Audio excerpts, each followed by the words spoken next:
सर्वेभ्यो नमो नमः। कक्षा में उपस्थित सभी सदस्यों का आदर सहित यथायोग्य अभिवादन एवं स्वागत है। सभी सदस्य अपने अपने इष्ट देव का ध्यान करें। माता गायत्री के मंत्रों का एक बार अंतर्मन से उच्चारण कर ले, साथ ही अपने प्रेरणा के स्रोत एवं अपने गुरुजनों को भी अंतर्मन से अभिवादन कर ले। हम लोगों के द्वारा नियमित रूप से वर कुंडली पर आधारित कक्षा आयोजित की जाती है। आज की कक्षा में हम लोग, जैसा कि आप लोग ऊपर विषय वस्तु देख रहे हैं, लिखा गया है कि दृष्टान कुंडली फलादेश की 11वीं कक्षा। इससे पूर्व में हम लोगों ने कई विषय वस्तुओं को सीखा, समझने का प्रयास किया। जब हम लोग कल की कक्षा में छठे भाव से संबंधित फलादेश कर रहे थे, वहां पर एक विषय वस्तु छूट गया। वह क्या छूटा? तो 16वां दृष्टान। 16वां दृष्टान 16वां दृष्टान क्या होता है? यह बीमारी प्रदाता होता है। 16वां दृष्टान बीमारी प्रदाता होता है। हम लोग 16वां दृष्टान कैसे समझें? 16वां कैसे समझेंगे? क्या कोई सदस्य बतला सकता है? छठे भाव का तीसरा पहला नौज। ये जो छठे भाव में जो राशि पड़ी हुई है, लग्न के अंशात्मक मान को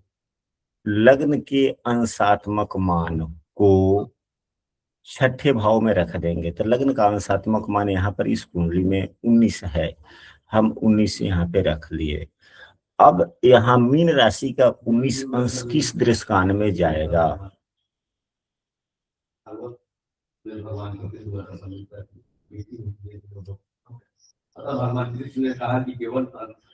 गुरुजी रेवती में जाएगा। पहले राशि तो समझे। कर्क में जाएगा गुरुजी। हाँ जी, कर्क राशि में जाएगा। कर्क राशि में जाएगा। तो कर्क राशि के स्वामी कौन हो गए? चंद्रदेव। हाँ, चंद्रमा हो गए। और यह 16वें दृष्टान के स्वामी हो गए। 16वां दृष्टान के स्वामी की जब भी दशा अंतर्दशा चलती है, अब आप लोग देखें कि आप लोग के 16वें दृष्टान कौन बनते हैं। यह समस्या देता है। यह क्या देता है? समस्या देता है। समस्या देता है। यदि वह पीड़ित हो तो, यदि वह पीड़ित होना आवश्यक।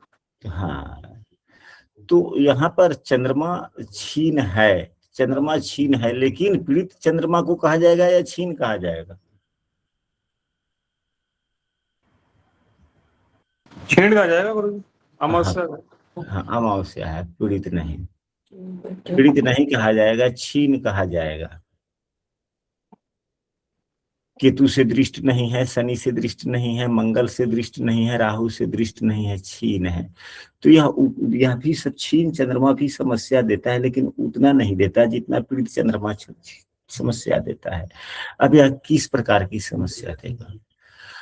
तो 16वें दृष्टान के स्वामी की जब भी दशा चले और वह यदि पीड़ित हो, तो व्यक्ति को स्वास्थ्य के प्रति सावधान रहना चाहिए, क्योंकि यह छठा भाव जो है बीमारी के शुभारंभ का भी है। बीमारी के शुभारंभ का है। कोई भी बीमारियां शुरू हो सकती है। एक तो बीमारियों को शुभारंभ देगा, या छठा भाव क्या है? अगर पीड़ित है, नहीं, छठा भाव नहीं, अगर यही 16वें दृष्टान के स्वामी यदि पीड़ित है, खराब है, तो व्यक्ति को छठे भाव से संबंधित जिन जिन बातों का विचार किया जाता है, वहां से समस्याएं आने की संभावनाएं बनती है। खास करके बीमारी के फलादेश में 16वें दृष्टान का अपना एक महत्वपूर्ण स्थान माना जाता है। यहाँ 16वें दृष्टान के स्वामी वो अच्छे नहीं हैं तो बुरे भी नहीं है। छीन का मतलब कमजोर हैं,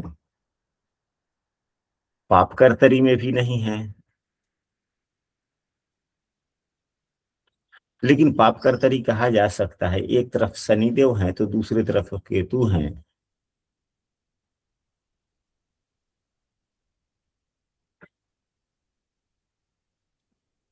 और नीच के शुक्र के साथ में हैं। तो एक गुरु अकेला क्या करेंगे, और गुरुदेव भी तो बुरे फल प्रदाता है, बुरे फल प्रदाता है। तो पापग्रह बुरे फल देते हैं, इसलिए पाप कर्तरी कह दिया जाता है। तो जो बुरे फल देने वाले हों वो भी तो पापग्रह ही है, वो भी तो पापग्रह का ही काम करते हैं। लेकिन यदि शुभग्रह पापग्रह का काम करता है तो वह उतना दुखदाई नहीं देता, उतना दुखदाई स्थिति नहीं बनाता। अब इसको हम लोग ऐसे समझ सकते हैं कि यदि कोई पापग्रह के कारण अगर कोई बीमारियां होती है, शनि है, मंगल है, तो अगर शनि के द्वारा, शनि पापग्रह है, मंगल पापग्रह है मुख्य रूप से, अन्य सभी ग्रह क्या हैं, राहु केतु को छोड़ दिया जाए, सूर्य देव को क्रूर ग्रह कहा गया है। सूर्य को टूट गया।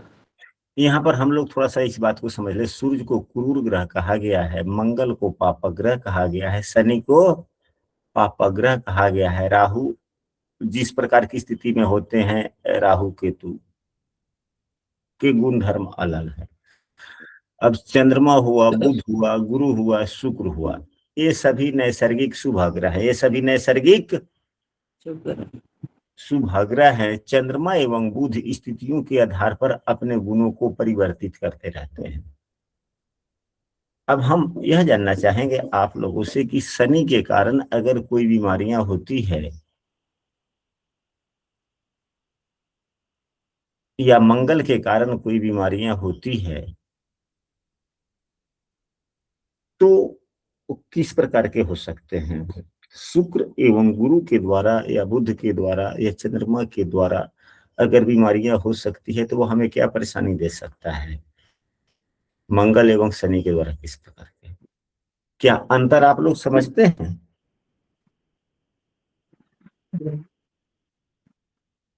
सर गुरु तो रोग देगा, शुगर का दे सकता है, लिवर का दे सकता है, पेट से संबंधित दे सकता है। शुक्र भी शुगर का दे सकता है। और मंगल सर बीपी का दे सकता है। और मंगल सर्जरी भी करा सकता है सर, किसी किसी जगह पे कट लगा दे उस समय में। और अगर राहु के साथ बैठे तो सर्जरी करा सकता है अगर दशांतर दशा में। और शनि सर बीमारियों को बढ़ाता है सर, मतलब उसको प्रोलॉन्ग करता है, दीर्घकालीन बनाता है। सर इस तरीके से हम लोग कह सकते हैं जो शुभ ग्रह जो रहते हैं, खराब भी हों बेशक, वो इतनी गंभीर बीमारियां नहीं देते हैं। जो अशुभ ग्रह हैं वो गंभीर बीमारियां दे सकते हैं, इस तरीके से हम कह सकते हैं। नहीं सर, गुरु गुरु तो कैंसर भी देता है सर, वो उसको वो बढ़ाता है, गांठ बढ़ाता है गुरु।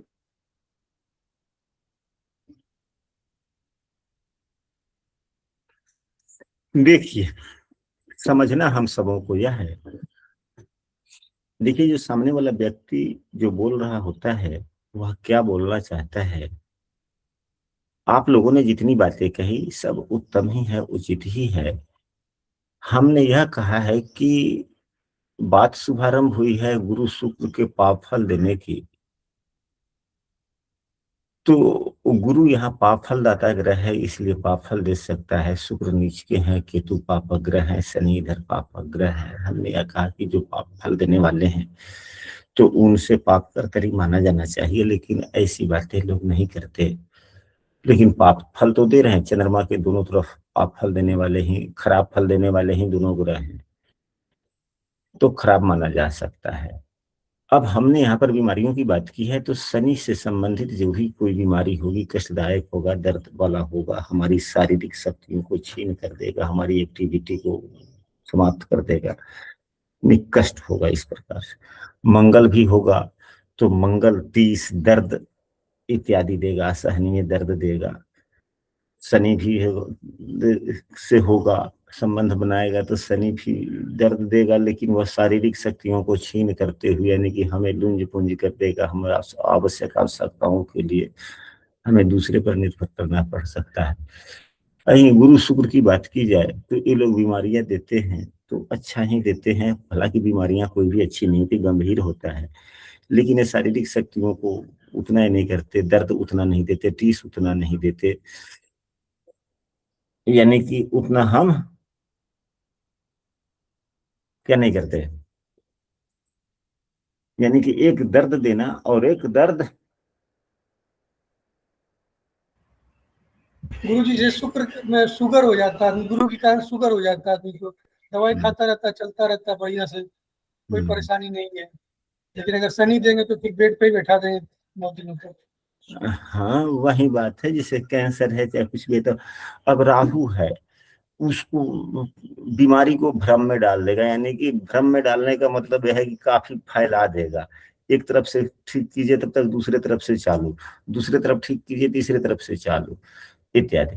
यानी कि पापग्रह होते हैं जो हमें दर्द देते हैं, कष्ट देते हैं। शुभग्रह हमें दर्द कष्ट उतना देना नहीं चाहते, लेकिन समस्याएं तो देंगे ही देंगे। तो कहने का मतलब यह है कि यही शुभग्रह एवं पापग्रह में थोड़ा बहुत अंतर। बातें स्पष्ट हुई अब? जी गुरु जी, उससे मतलब यह है कि आपका शुभ ग्रह से आपका रोजमर्रा का काम नहीं रुकेगा, आप काम सब करते रहेंगे, चाहे दवाइयां लेके उसको कंट्रोल कर लें, हाँ जी, अपना ख्याल रखते हुए। हाँ जी।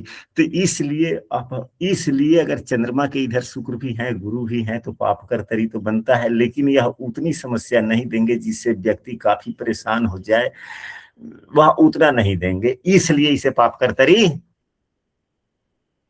नहीं मानते।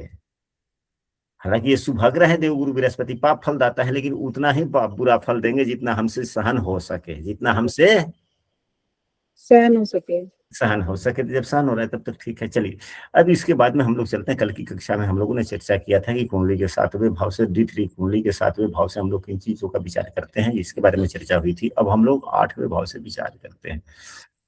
8वां भाव क्या है? तो 8वां भाव अच्छा भाव नहीं माना जाता। 8वां भाव अच्छा नहीं माना जाता। लग्न कुंडली के 8वें भाव से आयु का विचार किया जाता है कि हमारी आयु कितनी है, हमारी आयु कितनी है, इसका विचार हम लोग करते हैं। 8वें भाव के स्वामी को अच्छा नहीं माना जाता। ठीक उसी प्रकार किसी भी वर्ग कुंडलियों में 8वें भाव के स्वामी को अच्छा नहीं माना जाता। अब यह दृष्कान कुंडली है। यह क्या है? दृष्कान कुंडली है। अब यह जो कुंडली है यह साहस पराक्रम उत्साह की कुंडली है। यह तो व्यक्ति की जीवन है। लग्न कुंडली व्यक्ति का यहाँ से जीवन का शुभारंभ होता है, यह जीवन है, इसलिए मृत्यु। और यह क्या है? यह साहस है। दृष्कान कुंडली का लग्न क्या है? व्यक्ति व्यक्ति के स्वयं का साहस है, व्यक्ति के स्वयं का साहस है। तो जिस प्रकार अष्टमेश यह बतलाता है कि हमारी आयु कब तक है, क्या है, नहीं है, मृत्यु की स्थिति क्या होगी, 8वां भाव बताता है। ठीक उसी प्रकार दृष्कान कुंडली के 8वें भाव के स्वामी यह बातें सब बतलाएंगे कि हमारा साहस, ऊर्जा, उत्साह कब खराब हो सकता है, जिससे हमें समस्याएं आ सकती है। इसीलिए इसे 22वां दृष्कान भी कहा गया है। इसे 8वें भाव को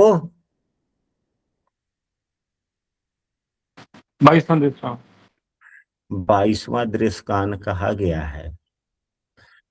22वें दृष्कान देखने के लिए हम लोग कैसे देखते हैं? तो D3 कुंडली के 8वें भाव के स्वामी को 22वां दृष्कान कहा जाता है।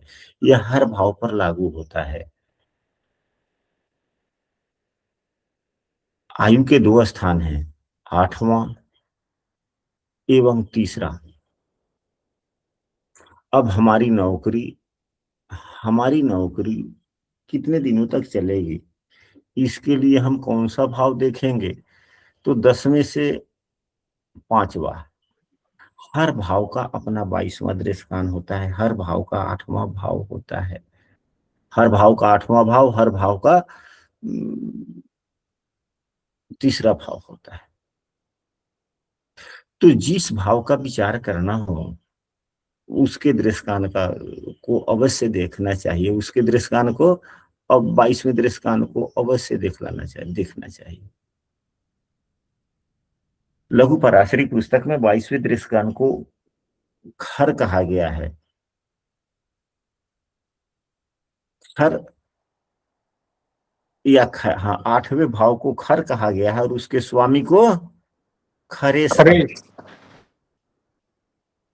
खर शब्द अच्छा नहीं होता, खर का शब्द का मतलब होता है दुख, क्रूर, कठोर, ऐसा अर्थ होता है जो हमें समस्याएं देता है। अब यहाँ पर एक चीज हम लोगों को यह सीखना है कि किसी भी भाव के 22वें दृष्टान को हम लोग कैसे सीखें, कैसे जाने। नियम एक ही है, नियम एक ही है। अगर दाम्पत्य जीवन की बात की जाए तो 7वां भाव कौन सा भाव?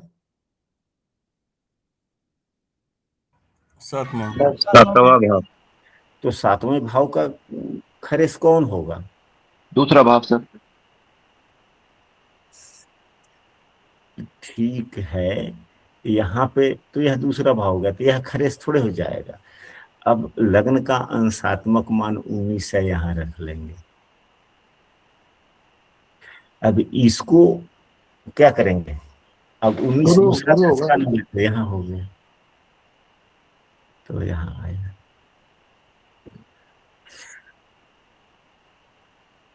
तो हमें लग्न कुंडली के जिस भाव का विचार करना हो, हमें लग्न कुंडली के जिस भाव का विचार करना हो, यह सूत्र बहुत ही महत्वपूर्ण है।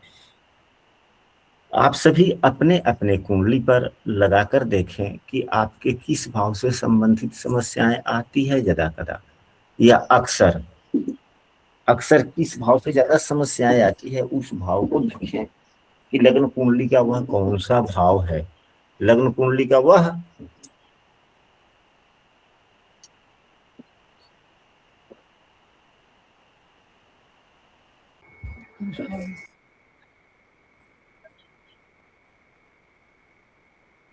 लग्न कुंडली का कौन सा भाव है,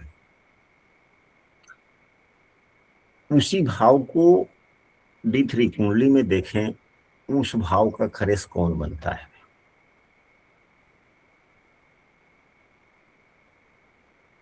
क्या उस ग्रह की जब दशा चलती है तो उस भाव से संबंधित समस्याएं आती है, हाँ या नहीं? यदि यह बातें नहीं समझ पा रहे हैं तो आप लोग चर्चा करें ताकि उस पर खूब बढ़िया से हम लोग समझते हुए आगे बढ़ सकें। गुरु जी फिर तो 16वां भी उस हिसाब से देखेंगे कि हर भाव से 16वां दृष्टान कैसा है। देख सकते हैं, लेकिन 16वां से ज्यादा नुकसानदायक 22वां हो जाता है। 16वां आपको जुनून भी देता है, लड़ने की क्षमता भी देता है। 16वां जुनून भी देता है, लड़ने की क्षमता भी देता है।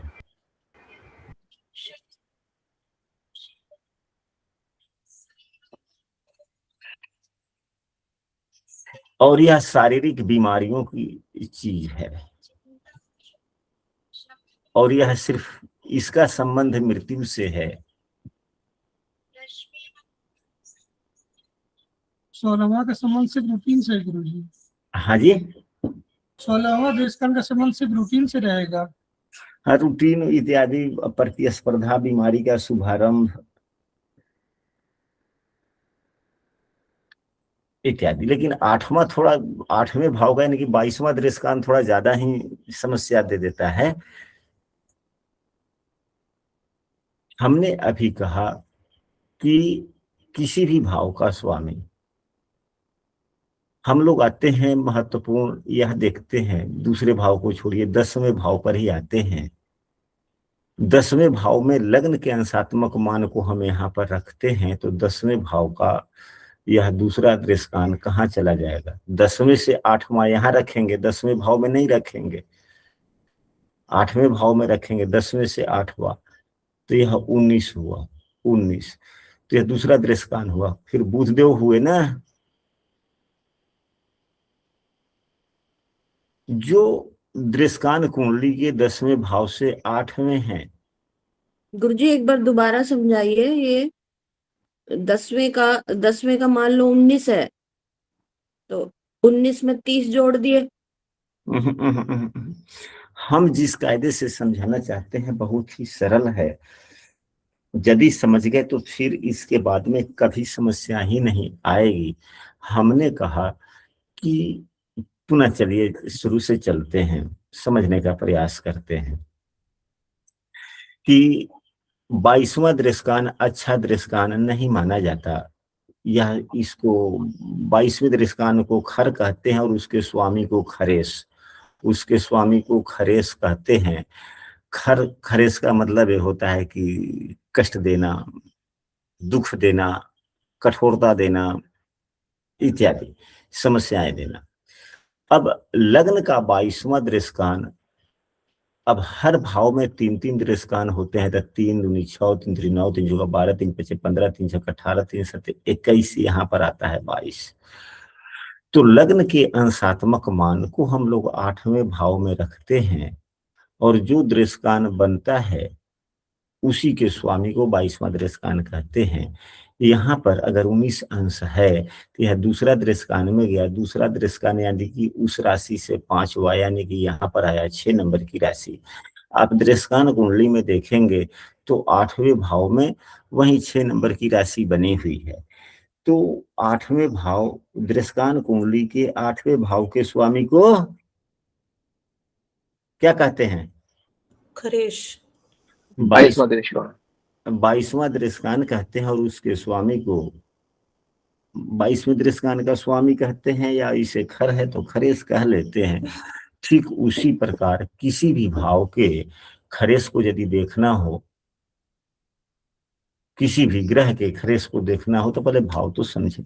किसी भी भाव के खरेश को देखना है तो अब यहाँ पे यदि हमें 10म भाव के खरेश को देखना है तो 10म का 8वां भाव 5वां होता है।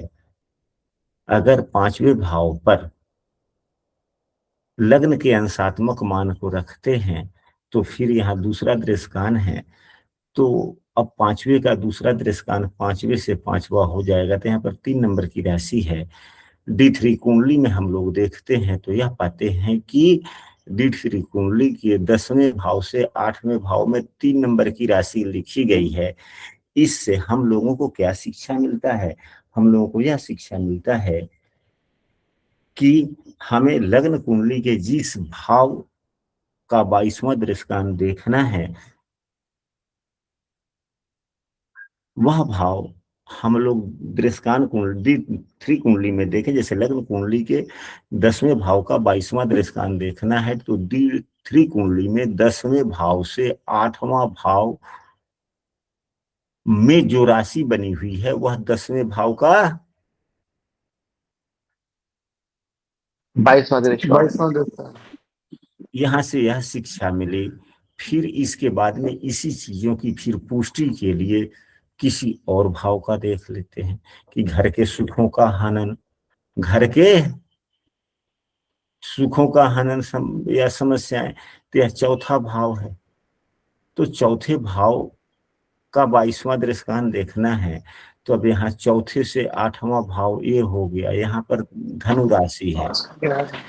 तो क्या अब यहाँ पर हम लोग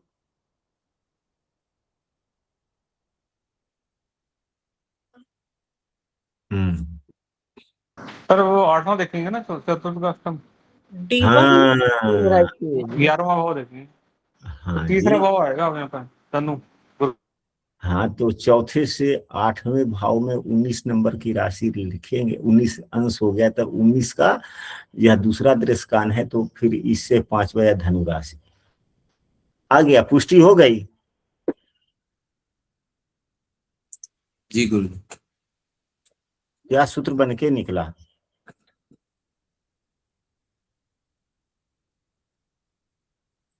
पुस्तकों में साधारण सी बात लिखी गई होती है। अब आय से संबंधित बात होगी कि हम आय में कब कब समस्याएं आ सकती है, आय का खरेस कौन है, आय भाव का खरेस कौन है। तो फिर आय भाव 11वां होता है, 11वें से 8वां यह हो गया, यहाँ पर 19 डिग्री लिखेंगे, यह दूसरा दृष्टान है, तो यह क्या हो गया, कर्क राशि आ गया। अब 11वें भाव से 8वां गुरु भाव, जी आपने तो कहा था 5वें से 5वां लेंगे, फिर ये तो सीधा ही 5वां आ रहा है। यदि यहाँ पर हमने जब 5वें भाव 10वें भाव का जब हमने देखा था, तो यहाँ पर 19 अंश लिखा, तो यह कुंडली का 5वां भाव है, तो यह दूसरा दृष्टान बनता है, तो 5वें से 5वां यहाँ पर आया। यह 10वें भाव के लिए उस समय हमने कहा था।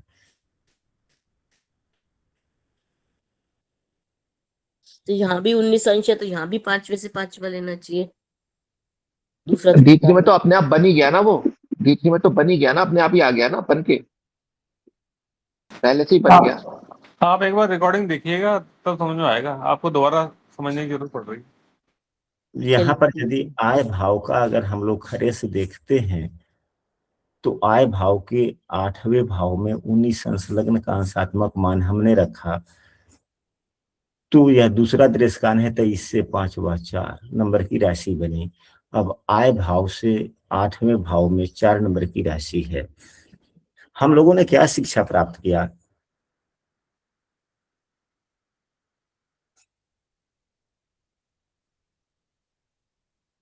तो जिस भाव का हमें देखना है, नुकसान देखना है, वहां से 8वां लगन से देखना है, तो वो देश काल में वो उस भाव में कौन सी राशि पड़ रही है, उसका स्वामी हमारा नुकसान करेगा। 22वां दृष्टिकोण होगा। चलिए, अगर हमें 12वें भाव का 22वां दृष्टान देखना है, लग्न कुंडली के 12वें भाव का 22वां दृष्टान देखना है, तो D3 कुंडली के 12वें भाव, तो 7वां भाव पड़ेगा, तो D3 में तो सूर्य पड़ेंगे, सूर्य महाराज पड़ेंगे।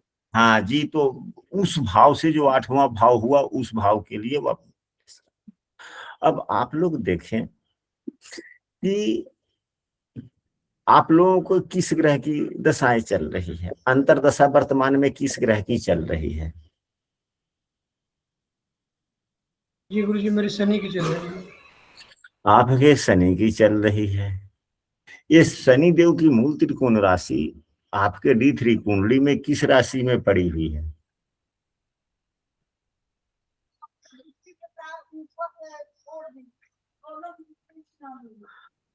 ये मूल त्रिकोण राशि शनि की किस भाव में पड़ा हुआ है।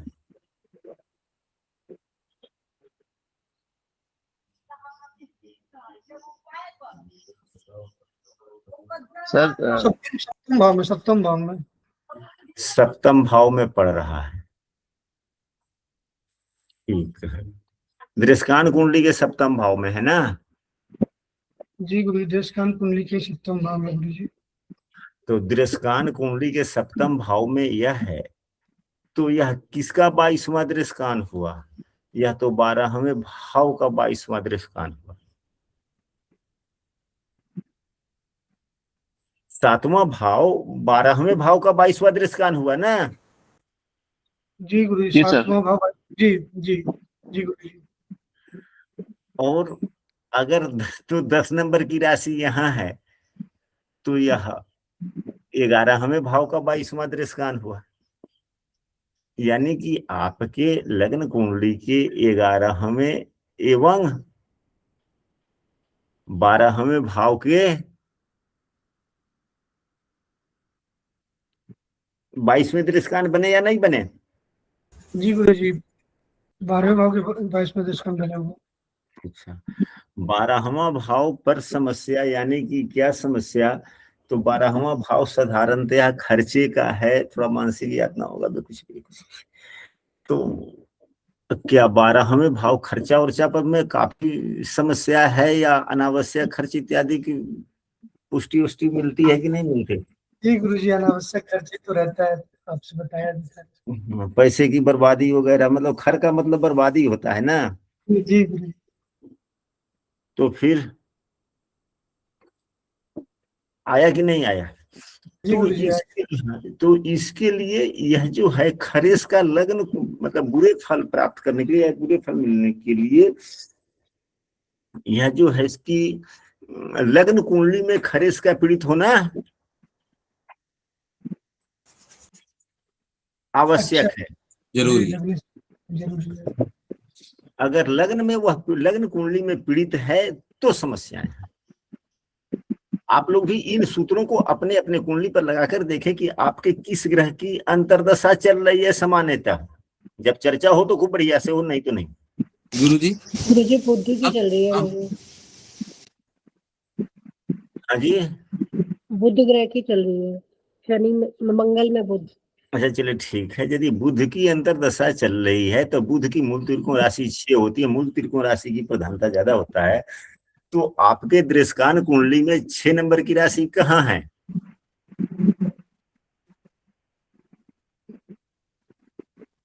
किस भाव में है?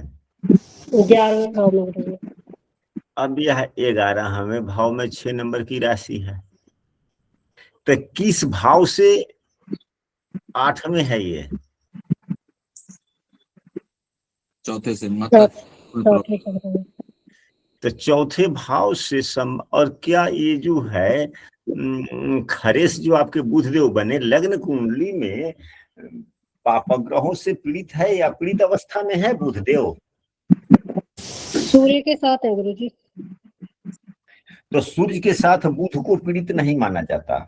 सूर्य के साथ मंगल की भी दृष्टि पड़ रही है। हाँ, तो मंगल से मंगल लग्न मंगल लग्नेश हैं जी। तो लग्नेश से किसी ग्रह को पीड़ित करता नहीं है, लेकिन हाँ फिर भी अपने नैसर्गिक गुणों को नहीं छोड़ता। लेकिन जब से बुध की दशाएं चली है तो हम ये नहीं कह सकते कि चौथे भाव से जिन जिन विषय वस्तुओं का विचार किया जाता है उसमें काफी समस्याएं हैं, शुभ नहीं है, ठीक है। लेकिन कुछ ना कुछ परेशानियां घर में चाहे मानसिक हो जाए किसी में कुछ ना कुछ देखने को मिलती होगी, लेकिन उतनी बड़ी समस्याएं नहीं जिसके लिए चिंता किया जा सके। जोड़ों का दर्द हो सकता है गुरुजी, हड्डियों में जोड़ों के में दर्द हो सकता है। हाँ गुरुजी जैसे अगर मेरा जैसे यही बुध की राहु में बुध की चल रही है, बुध जो है D3 थर्ड हाउस में है उसकी कन्या राशि, तो अब ये 8वें का 8वां हो गया, तो उसमें कैसे परिणाम रहेंगे? नहीं ना, अब आपका D3 में कन्या राशि किस भाव में है? थर्ड में, तीसरे में। तो तीसरा भाव जो है यह जो है किस भाव का 8वां हुआ? 8वें का 8वां हो गया। 8वें का 8वां हो गया। तो 8वां भाव क्या है? लग्न कुंडली का 8वें भाव क्या है? अब तो यह 8वें का यहाँ पर आ गया, तो यह 8वें भाव से जिन जिन प्रकार की स्थिति, तो उसमें काफी समस्याएं। क्या यह जो बुधदेव है आपके कुंडली में पीड़ित नहीं है या पीड़ित स्थिति में है? नहीं, अकेले बैठे हैं, पीड़ित नहीं है, किसी की भी दृष्टि नहीं है उसकी कहीं पे भी। तो किसी की दृष्टि नहीं है तो कोई समस्याएं नहीं है, सब हाँ। कुछ नॉर्मल है। 8वें भाव से जो भी विषय वस्तु देखे जाते हैं सभी नॉर्मल होंगे। उसमें संघर्ष आता, उसमें मतलब रुकावटें आती हैं अगर पीड़ित होता तो। हाँ अच्छा, जो आज की गुरुजी राहु की है मेरी, तो अब राहु की क्या कौन सी लेंगे मूल त्रिकोण राशि? राहु कोई खरेस थोड़े बनेगा, नहीं बनेंगे खरेश। तो स्वामी खनिज बनेगा ना किसी भाव का। हाँ जी हाँ जी हाँ जी। राहु तो स्वामी होता ही नहीं है। अच्छा, राहु जिसमें बैठे हैं उस भाव के स्वामी खरीश बनेंगे। जी जी, नहीं, अंतरदशा से कैसे देखेंगे आप उसको, ये खनिज बनेंगे। अंतर राहु कभी भी खरेस नहीं बन सकता ना, क्योंकि वह किसी राशि का स्वामी है ही नहीं। जी। आपको परेशानी नहीं है फिर। हाँ, सबसे बड़ी बात यह है कि आप अपने कुंडली में खरेस को पहचाने। अब किस भाव का खरेस कौन है, किस भाव का खरेस कौन है? 10वें भाव को ही ले ले आप लोग, या 7वें भाव को ही ले, 7वें भाव को ही ले ले। आप लोग अपने अपने कुंडली के D3 कुंडली के दूसरे भाव के स्वामी को लें। किस भाव के स्वामी को? दूसरे भाव के दूसरे भाव के स्वामी को लें। एवं लग्न कुंडली के 7वें भाव के स्वामी को ले, यानी D3 के दूसरे का स्वामी और D1 के 7वें का स्वामी। वो तो कोई बात नहीं, ठीक, कोई बात नहीं, होता है जीवन में। कभी कभी तो हम क्लास में बैठे रहते हैं तो बोल देते हैं, क्लास कराते रहते हैं 5 मिनट नहीं होता है, सीधे लिंक ऑफ करते हैं, कहते हैं कि अब यार क्लास स्थगित की जाती है। तो 365 दिन है, महीना में 30 दिन है, सभी व्यक्तियों का हर दिन 30 दिन एक सामान्य नहीं गुजरता। कभी मानसिक परेशानी है तो कभी कोई परेशानी है, कभी खुशी में है तो 1 घंटा के बजाय में 3 घंटा काम करेगा, कभी मानसिक परेशानी है तो 3 घंटा के बजाय 3 मिनट भी मन नहीं लगता। हाँ कोई बात नहीं होता है, हाँ कोई बात नहीं होता है, ठीक है। तो हमने कहा कि D3 कुंडली के दूसरे भाव के स्वामी इस उदाहरण कुंडली में देव गुरु बृहस्पति बने एवं लग्न कुंडली के 7वें भाव का स्वामी यहाँ मंगल बने।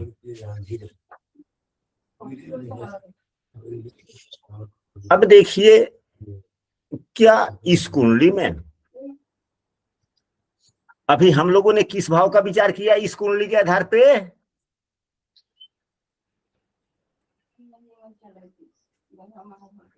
गुरु जी पंचम का कर रहे थे। ध्यान से सुनिए ना मेरे महाई,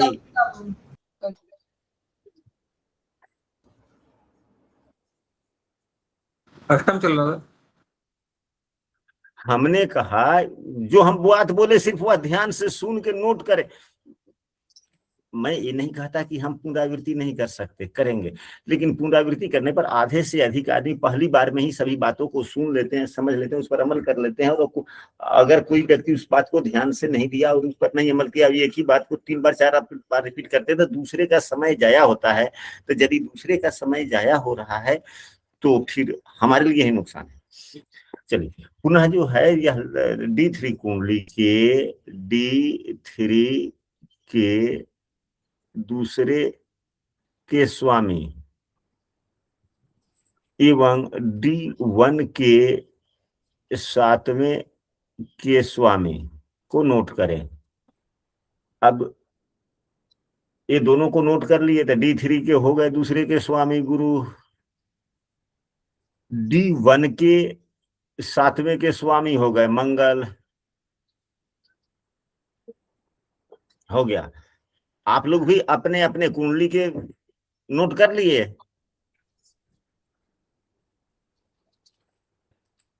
और इन दोनों ग्रहों को देखें कि क्या लग्न कुंडली में खडाष्टक है। इस कुंडली में तो खडाष्टक है, इस कुंडली में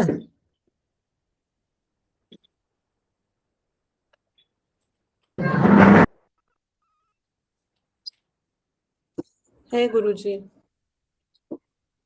इस कुंडली में खडाष्टक है, यानी कि सप्तमेश एवं 7वें भाव का जो दृश्यकान 22वां दृश्यकान बनता है उसका स्वामी लग्न कुंडली में खडाष्टक योग में है। दाम्पत्य जीवन में काफी समस्याओं को दर्शाता है। कब? तो खास करके जब खरेस कौन हो गए 7वें भाव के लिए, तो देवगुरु बृहस्पति की जब भी दशा चलेगी साधारणतया दाम्पत्य जीवन में काफी समस्याएं आने की संभावनाएं बनती रहेगी। यदि वह पीड़ित है तो अब इस D3 कुंडली के जो दाम्पत्य जीवन वाले भाव के जो 22वें दृश्यकान बन रहे हैं वह लग्न कुंडली में नीच के ग्रह के साथ में भी है, शनि से भी दृष्ट है। शनि 7वें भाव को भी देख रहा है। एक शनि के द्वारा सप्तमेश एवं खरेश दोनों ही पीड़ित हो रहे हैं।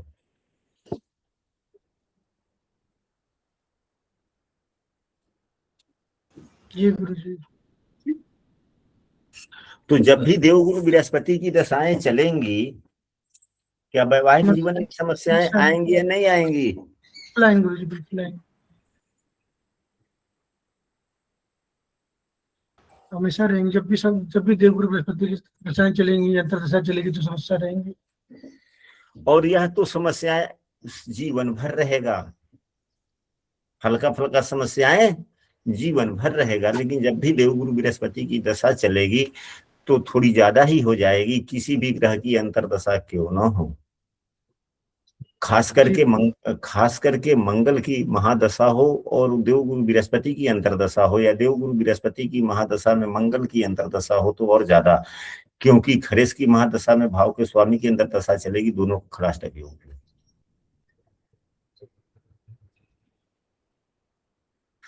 जिस भाव का स्वामी, जिस भाव का मतलब कि खरेस की विचार की जाती है, आज की कक्षा से हम स्वयं संतुष्ट नहीं हैं, प्रति उत्तर उचित ढंग से नहीं मिला या हमारी बातों को आप लोग नहीं समझ पाए। आज की कक्षा की पुनरावृत्ति होना आवश्यक है। यदि आप लोग चाहें तो पुनरावृत्ति पुनः दोबारा हो भी सकती है, या यदि आप लोग कहते कि नहीं सब कुछ समझ गया तो फिर हम लोग आगे क्लास करेंगे। कहने का मतलब यह है कि जिस भाव का हम लोग विचार करते हैं उस भाव से छठे, आठवें, 12वें भाव में भी खरेस का होना अच्छा नहीं माना जाता। अच्छा नहीं माना जाता गुरु, जिस भाव से छठे, आठवें, 12 हो जाते खर्च तो भी अच्छा नहीं माना जाता। हाँ, अब यहाँ पर जैसे कि अगर दाम्पत्य जीवन की बात की जा रही है तो दाम्पत्य जीवन वाले भाव से छठा ये हो गया, 8वां ये हो गया, 12वां ये हो गया, इन तीनों भाव में होना अच्छा नहीं। अगर बात की जाए 10वें भाव के कार्यों की, तो अब इस उदाहरण कुंडली में कार्य भाव स्वामी कौन हो गए इसके खरेस? बुध देव हो गए। बुध देव खरेस हो गए कार्यों के लिए। बुध देव की दशाएं उतनी अच्छी नहीं जाएगी, लेकिन बुध देव उतने पीड़ित नहीं है, सूर्य से बुध पीड़ित नहीं होता। पाप कर्तरी भी उतनी मायने नहीं है, क्योंकि शनि इस उदाहरण कुंडली के लिए योग कारक ग्रह है, तो योग कारक ग्रह से पाप कर्तरी नहीं बनता हो तो शुभ कर्तरी बनता है। ये भी बात चलिए ठीक है। लेकिन अब जब भी बुध की दशा चलेगी तो समस्याएं, तो बुध को कहाँ से देखना होगा, या किस भाव के स्वामी है, मतलब कि यह किस नवम भाव के और द्वादश भाव के स्वामी है, मूल त्रिकोण राशि इसके द्वादश भाव में है, तो उसके ज्यादा फलदाता हो जाएगा। हाँ ठीक है, उसके बारे में भी बैठे। चलिए ठीक है। हम लोगों ने यह भी चर्चा किया कि जिस भाव के खरेस का विचार किया जाना हो वह ग्रह उस भाव से छठे, 8वें और 12वें ना हो, न अगर होंगे तो समस्या देंगे, होंगे तो ज्यादा ही समस्या देंगे। अब यहीं पे बुध 10वें भाव के खरेस हो गए, बुध देव 10वें भाव के खरेस हो गए, तो 10वें एवं लग्न कुंडली के 10वें भाव के स्वामी यानी कि चंद्रमा एवं 10वें भाव का खरेस बुध देव यदि खडाष्टक योग में हो लग्न कुंडली में, तो जब दशाएं चलेंगी तब कार्यों में बाधाएं आएगी। परेशानी आएगी। अब 5वां भाव विद्या के लिए, विद्या में समस्याएं, बाधा, नुकसान, तो 5वां भाव लग्न कुंडली के 5वां भाव से विद्या साधारणतः देखा जाता है, तो तिरस्कार कुंडली के 5वां भाव से 10वां भाव, भले 10वां करे 8वां भाव, यहाँ पर शनि बना, यहाँ पर शनि बना, तो शनि और यहाँ भी यह शनि ही है, यहाँ भी यह शनि ही है, तो यह तो बुरा नहीं हुआ, यह तो बुरा नहीं हुआ, वह स्वयं ही है, तो यहाँ पर खडाष्टक भी नहीं हुआ। अगर यही खरेस ग्रह अशुभ ग्रहों से पीड़ित हो तो ठीक नहीं है। अब यह मंगल से पीड़ित है, मंगल शनि को पीड़ित कर रहा है, लेकिन यह पीड़ित नहीं हुआ। शनि जो कारक ग्रह है, मंगल सप्तमेश है, और यहाँ पर पंचमेश एवं सप्तमेश का परस्पर दृष्टि भी है। यह पंचमेश एवं सप्तमेश का परस्पर संबंध कई मायनों में अच्छा भी होता है, कई मायनों में अच्छा भी होता है, अच्छा भी होता है। ऐसे व्यक्ति पार्टनरशिप में कोई काम करता है बहुत अच्छा चलता है, पार्टनरशिप में कोई काम करे तो अच्छा हो जाता है, अच्छा चलता है। और स्वयं के द्वारा पार्टनर का चयन करता है, ऐसा व्यक्ति। चलिए, आज की कक्षा में तो हम लोगों ने कुछ खास नहीं सीखा, लेकिन बहुत कुछ सीखने का प्रयास हम लोगों ने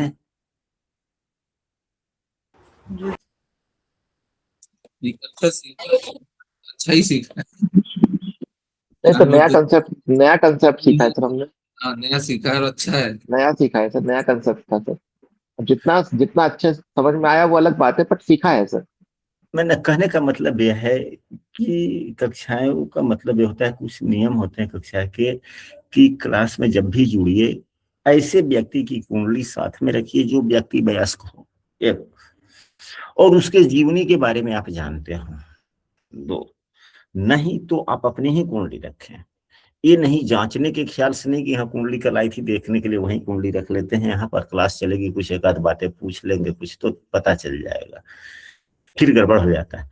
तो जो भी चर्चा हो, पुस्तक की बातें हो या गुरुजन जो भी बोल रहे हो, तो फिर उस पर जब चर्चा होती है तो सत्यता की परख हो जाती है कि कहाँ बात यह लग रहा है कि नहीं लग रहा है।